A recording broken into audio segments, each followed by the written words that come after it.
충격적인 일이 벌어졌습니다.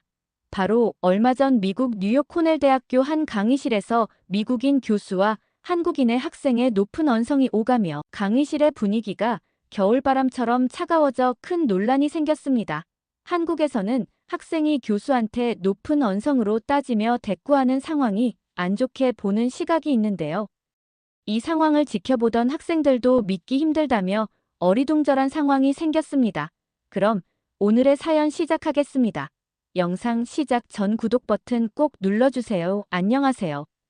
저는 미국 뉴욕에 위치한 코넬 대학교에서 호텔 경영학과를 재학 중인 4학년 캐서린입니다. 저는 마지막 학기를 보내면서 세계사에 관심이 많아서 교양 과목으로 저희 학교 유명 교수님의 강의를 신청해서 잘 듣고 있었습니다. 왜냐하면 저는 호텔 경영을 전공으로 학업을 이어오는 와중에 지구촌 여러 나라의 호텔들이 궁금하기 시작했습니다. 뉴욕에서 나고 자란 저는 근처의 위성 도시들을 방문한 적은 있지만 해외나 미국 서부 쪽은 거리가 상당히 멀어서 가보지 못했습니다. 그리고 비행기 가격도 비싸고 숙박비도 비싸서 엄두조차 내지 못했어요. 미국에서는 동부에서 서부 가는 것도 마음을 먹고 가야 했고 특히 로스앤젤레스 쪽은 물가가 뉴욕 못지않게 비싸서 대학생인 저는 알바를 하면서 생활을 이어가는데 여행을 가기가 쉽지 않았습니다.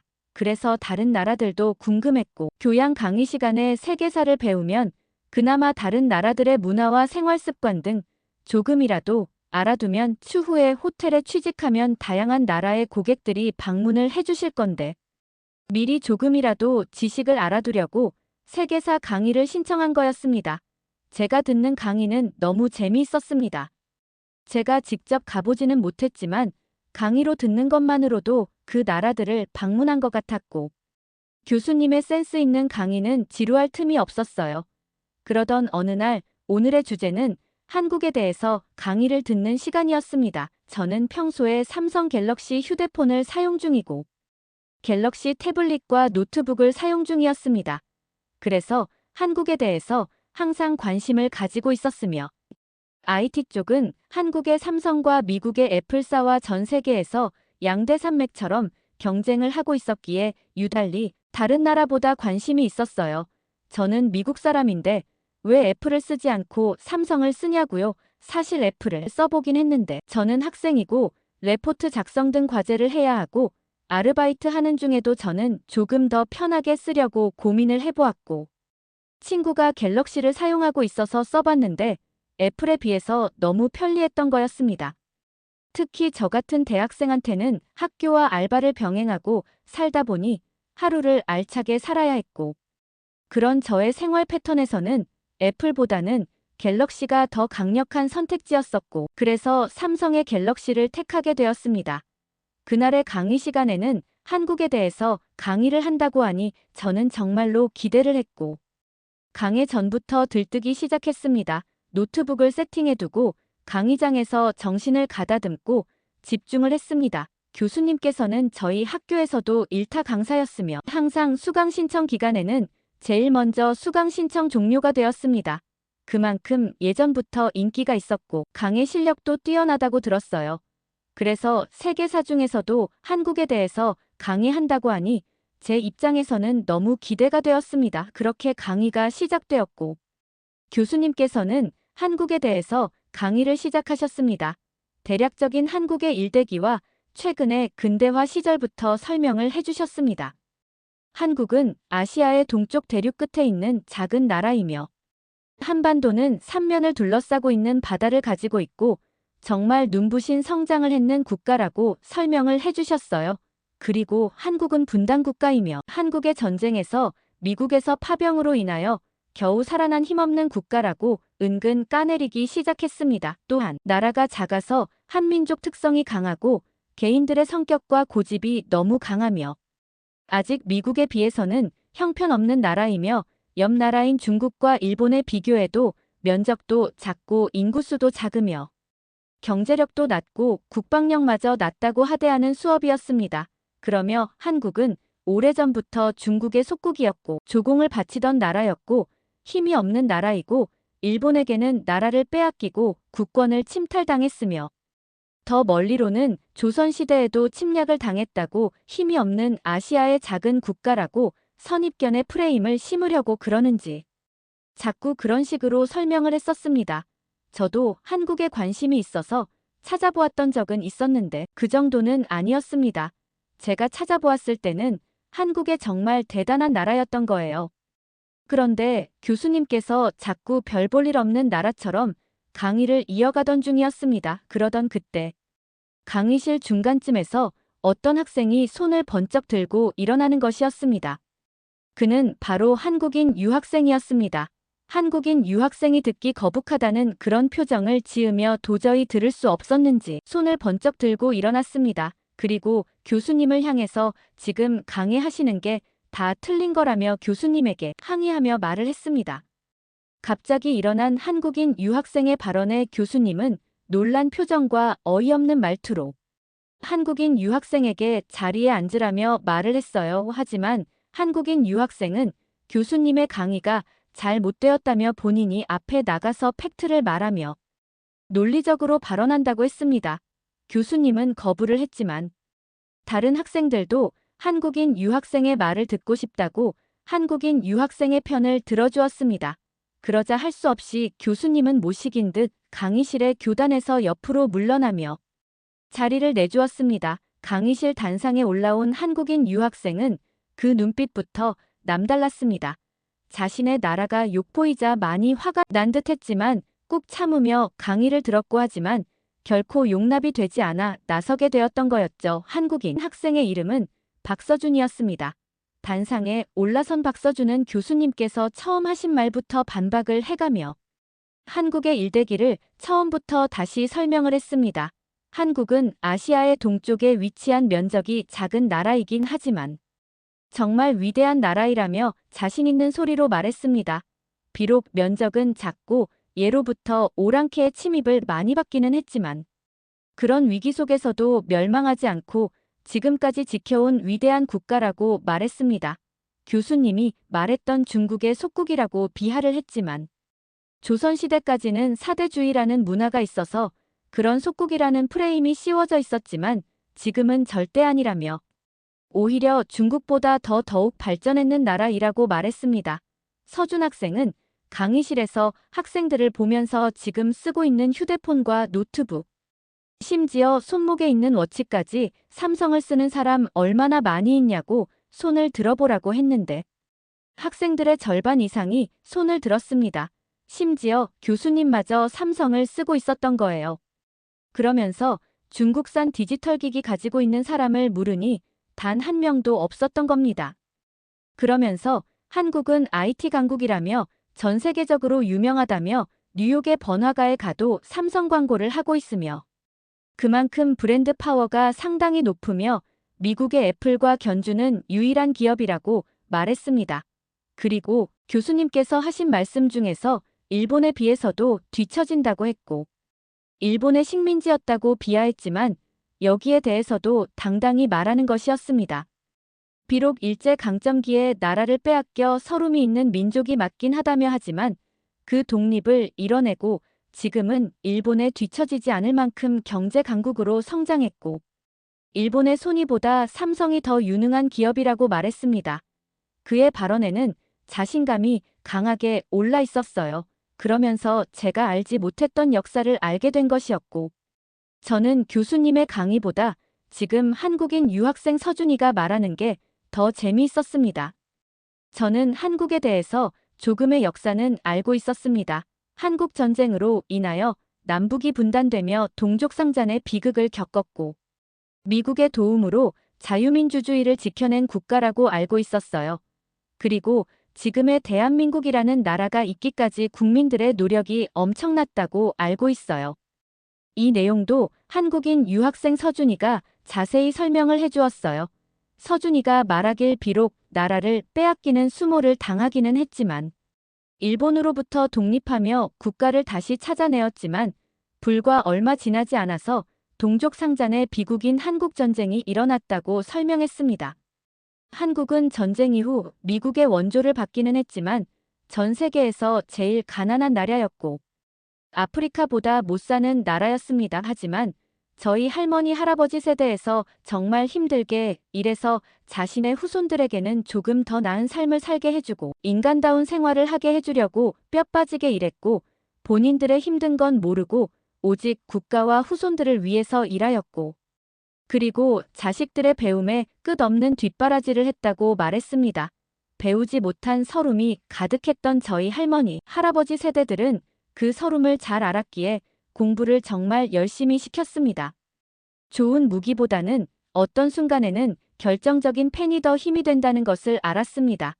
그리고 남자들은 독일의 광부로 여자들은 간호사로 일하며 모진 역경을 견뎌내고 한국으로 외화를 보내주었고 중동으로 건설하러 가서 그 더운 나라에서 모래바람을 맞으며 일해 외화를 벌어오고 베트남 전쟁 참전으로 돈 벌어오며 그렇게 힘들게 경제 성장한 대한민국이라며 말해주었어요.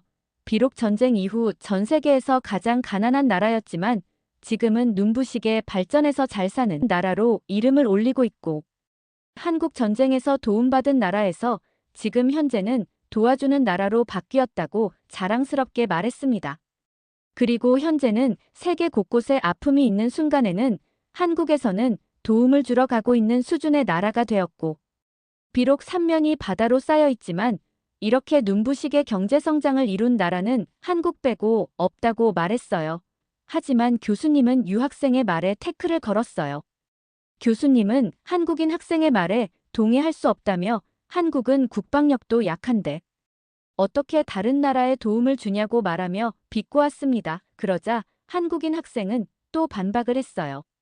한국은 도움을 받았던 나라에서 도움을 준 나라가 맞다고 국방력도 현재는 세계 6위이며 일본을 넘어섰고 한국 전쟁 당시에는 무기를 원조받았지만 지금은 무기를 생산해서 해외로 수출 중이라고 말했습니다. 유럽의 폴란드에서 이미 한국산 전투기의 우수성을 알아서 수입을 결정했습니다. 조금만 생각해보면 알 거예요. 전투기라는 게 감히 후진국에서 생산을 할 수 있는지 되물었습니다. 전투기를 생산해서 수출한다는 것은 정말 높은 수준의 기술력을 말하는 것이며 성능까지 인정받아야 수출이 가능하고 세계 무대에서 경쟁력도 갖춰야 수출을 할 수 있는 게 아니냐며 강의실 학생들에게 말했습니다. 그것뿐 아니라 동남아의 필리핀으로도 전투기 수출을 하고 있고 북한과 대치하고 있는 한국은 미사일 방어체계 시스템도 잘 구축되어 있으며 시민의식 또한 수준 높다고 말했어요. 한국에는 예비군이라는 제도가 있다고 말해주었습니다. 한국에 태어난 남성들은 의무적으로 국방의 의무를 해야 해서 군대를 다녀오고 일정 기간까지 예비군으로 소속된다고 말했습니다. 예비군의 수준도 낮지 않고 매년 훈련을 받기 때문에 절대 국방력이 낮아질 수 없다고 말했고 몇 년 전에 북한의 도발로 예비군들이 직접 나서서 언제든지 국가의 부름이 있으면 나라를 지키기 위해 나가 싸울 것이라고 다짐을 했고 국민 모두가 나라를 사랑하는 마음이 크다고 말했습니다. 그리고 한국은 민족성이 강한 나라여서 나라가 어려운 상황에 빠지면 항상 똘똘 뭉쳐 나라를 지켜내고 어떤 어려움이라도 지혜롭게 이겨낸다고 말했습니다. 강의실에는 박수가 터져나왔습니다. 한국이라는 나라의 일대기를 조금 더 현실성 있게 들은 학생들은 한국인 유학생 서준이의 말에 공감하며 호응을 했습니다. 교수님은 그럼에도 불구하고 한국을 까내리려고 했습니다. 하지만 서준이의 표정에는 무슨 말이라도 해보라며 언제든지 팩트로 반박할 수 있다는 자신 있는 표정이었어요. 교수님은 서준이에게 한국은 아직 후진국이라며 고작 국방력으로 선진국이라고 말하지 말라며 다른 분야에서 뛰어난 게 미국보다 좋은 게 있으면 말해보라고 했습니다. 그러자 한국인 유학생은 그럼 교수님은 왜 한국의 삼성에서 만든 갤럭시 워치를 착용하시며 갤럭시 휴대폰을 왜 쓰냐고 말했습니다. 이 또한 한국의 자랑이고 지금 강의실에서 쓰고 있는 빔 프로젝트 또한 삼성에서 만든 제품이고 천장에 달려있는 에어컨과 온풍기 또한 한국에서 만든 삼성의 가전제품이라고 미국에서 한국이 없으면 안 되는 이유라며 답변했습니다. 미국이 세계 최강 대국이고 지구를 이끌어가는 국가인데 왜 이런 가전제품이 한국보다 잘 만드는 게 없냐며 되물어 보았어요. 교수님은 순간 벙어리가 되고 대답을 하지 못했습니다. 한국인 학생의 뼈 때리는 말에 대답을 할 수 없었거든요. 그리고 서준이는 한국이라는 나라의 위대함을 종지부 찍으려고 지금부터 한국의 자랑을 한다고 말했습니다. 대략적으로 넓고 얕게 설명만 할 것이라며 한국의 대단함을 들어보라고 했어요.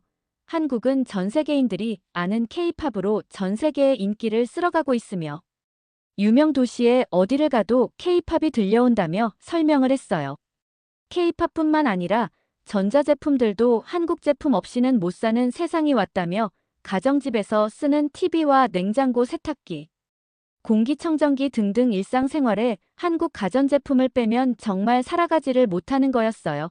이 말을 듣는 학생들도 공감을 했으며 의료기술 또한 세계 정상급이라며 미국에서는 감기로 병원 가도 병원비가 많이 나와 가지 못하는 사람들이 많은데 한국에서는 조금만 아파도 병원 진료가 가능하며 지구촌 어디에도 이렇게 가깝게 의사를 보기 쉬운 나라가 없다고 말했습니다. 미국에서는 감기로 병원에 가려고 해도 병원비가 너무 많이 나와서 가지도 못하고 약값도 정말 상상 이상으로 비싸서 쉽게 가지를 못합니다. 정말 심각하게 아픈 것을 제외하고는 대부분의 사람들은 아픔을 참았습니다. 그래서 강의실에 있던 학생들은 너무 놀라서 질문을 했습니다. 한국에는 정말로 감기 때문에 병원을 편하게 가서 진료를 하냐고 물어보았습니다. 한국인 유학생은 정말 그렇다며 이게 한국의 의료 시스템이라며 말했어요. 그러자 미국인 학생들은 한국에 대해 정말 다시 생각해보는 계기가 되었습니다. 아시아의 변방의 작은 나라인 줄 알았는데 막상 속을 보니 정말 핵심적인 나라였던 거예요. 그렇게 한국인 학생의 발언이 끝나며 강의 시간이 끝났습니다. 교수님은 서준이의 팩트에 얼굴이 붉혀지며 부끄러워 얼른 강의실을 빠져나갔습니다.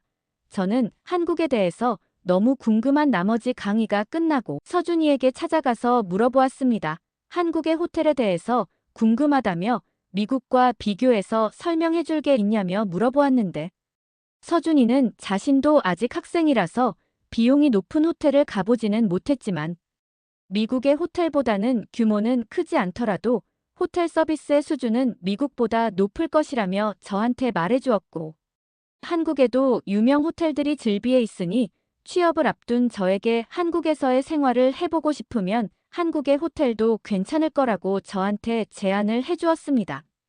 그리고 어떤 호텔의 경우에는 기숙사가 있고 얼마든지 가능하기에 사회초년생들을 위한 좋은 복지를 갖고 있으며 외국인들 또한 한국의 호텔에 취업해서 직장 생활이 가능하다고 말했습니다. 미국에서 호텔은 직원들을 위한 복지 중에서 기숙사 제공이 있는 곳이 별로 많지는 않았거든요.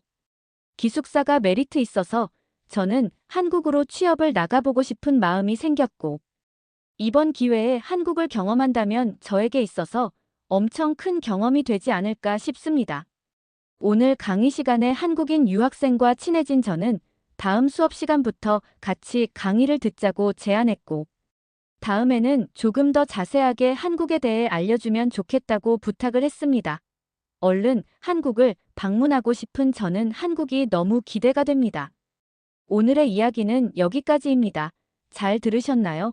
저도 얼른 캐서린이 학교 졸업을 하고 한국에 와서 호텔에 취업을 성공해서 멋진 호텔리어로 일하는 모습을 기대해 봅니다. 오늘의 사연을 들은 여러분은 어떻게 생각하시는지 댓글 많이 남겨주세요. 잘 들으셨다면 구독과 좋아요 꼭 부탁드립니다. 영상을 제작하는데 큰 힘이 됩니다. 지금까지 하루튜브 김민정이었습니다. 감사합니다.